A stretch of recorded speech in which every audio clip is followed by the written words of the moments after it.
హమ్మయ్య! ఇవాళ ఆదివారం.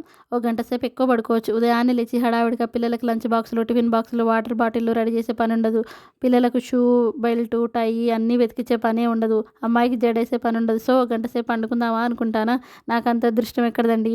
మా వారు ఉదయాన్నే మార్కెట్‌కెళ్ళి చికెనో, మటనో తీసుకొనొస్తారు. వాటికి కావాల్సిన మసాలాలన్నీ ప్రిపేర్ చేసుకోవాలి.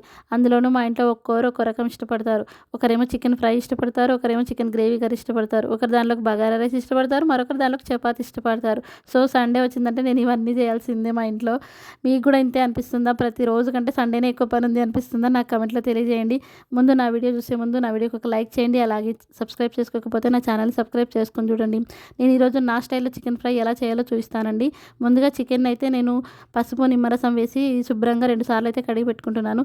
ఇలా కడగడం వల్ల ఏమవుతుందంటే చికెన్ అనేది అసలు నీసు వాసన అనేది రాదు. నేను చికెన్ ఫ్రైకి కొన్ని పీసులు అయితే తీసుకున్నాను పక్కకి. చికెన్ గ్రేవీ అయితే పక్కకి తీసి చేసుకుంటాను. కానీ ఈరోజు ఆ వీడియో అయితే అప్లోడ్ చేయట్లేదండి. ఈసారి ఎప్పుడైనా చేసినప్పుడు చికెన్ గ్రేవీ కర్రీ ఎలా చేస్తానో అప్లోడ్ చేస్తాను.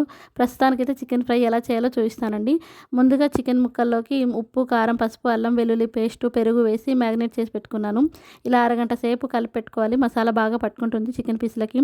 తర్వాత కడాయి పెట్టి నూనె వేసుకొని నూనె వేడయ్యాక మనం కలిపి పెట్టుకున్న చికెన్ పీసులను అయితే వేసుకోవాలండి.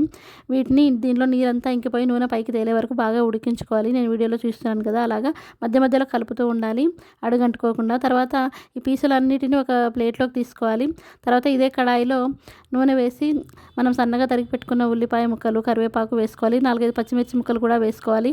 ఇవి బాగా ఉడికిన తర్వాత దీనిలోకి మనం ముందుగా వేయించి పెట్టుకున్న చికెన్ ఫ్రై పీసులను అయితే వేసుకోవాలండి. ఈ ఫ్రై పీసులు మరో 2 నిమిషాల పాటు ఉడికించుకొని తర్వాత దీనిలోకి ధనియాల పొడి, గరం మసాలా పొడి వేసుకోవాలి. ఈ ఈ ఈ చికెన్ ఫ్రై అయితే చాలా బాగుంటుందండి. చికెన్ పకోడా టేస్ట్ అయితే వస్తుంది. ఉత్తివే తినేయొచ్చు. చపాతీలోకి కూడా చాలా బాగుంటుంది. పప్పన్నం ఎప్పుడైనా చేసుకున్నప్పుడు కూడా ఇది కాంబినేషన్‌గా చాలా బాగుంటుంది. చివరిలో నిమ్మరసం పిండుకొని కొత్తిమీర జల్లుకొని దించుకోవాలి. నా వీడియో నచ్చితే సబ్స్క్రైబ్ చేసుకోండి.